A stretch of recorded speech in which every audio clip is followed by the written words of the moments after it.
एक चोर का इंतकाल हुआ। जनाजा कब्रिस्तान की ओर बढ़ा। रात का वक्त था। आसमान पर काले बादल छाए हुए और हवा में अजीब सी ठंडक थी। हर कदम के साथ लोगों के दिलों में खौफ बढ़ रहा था। जब मयत को कब्र में उतारा जाने लगा, अचानक सबके चेहरों का रंग उड़ गया। कब्र के अंदर हर तरफ पुराने सिक्के और नोट बिखरे पड़े थे, जैसे किसी ने दौलत की कब्र बना दी हो। लोग दहशत में आ गए। कब्र खोदने वाले को बुलाया गया। इमाम साहब ने सख्त आवाज में पूछा, यह सब पैसा कहाँ से आया? कब्र खोदने वाला कांपते हुए बोला, मौलाना साहब, कसम अल्लाह की, जब मैंने यह कब्र खोदी थी तब यहाँ कुछ नहीं था। लोगों ने कहा, शायद जगह मनहूस है, दूसरी जगह कब्र बनाओ। दूसरी कब्र खोदी गई, मगर जैसे ही मयत को नीचे उतारा गया, वही मंजर फिर सामने आया। हर तरफ पैसा ही पैसा। अब इमाम साहब के चेहरे पर भी डर उतर आया। उन्होंने तुरंत कहा, इसके घर वालों को बुलाओ।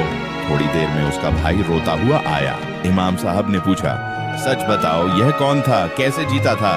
भाई फूट फूट कर रो पड़ा, मौलाना साहब, यह चोरी करता था, लोगों का हक खाता था और हराम की कमाई से पेट भरता था। इतना सुनते ही आसमान में गड़गड़ाहट हुई और कब्र के अंदर से तेज आवाजें आने लगी, मुझे बचाओ।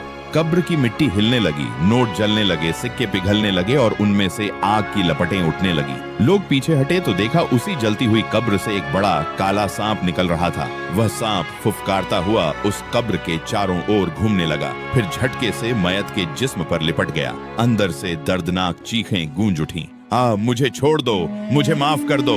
इमाम साहब कांपती आवाज में बोले, ये है हराम की कमाई का अजाब। अल्लाह जिसे चाहे वही सजा दिखा देता है। कभी कब्र में, कभी कयामत के दिन। उस दिन के बाद गांव का कोई शख्स चोरी की तरफ नहीं गया। हर कोई बस यही कहता था, हराम की दौलत का अंजाम आग और अजाब के सिवा कुछ नहीं, कुछ नहीं हो सकता है।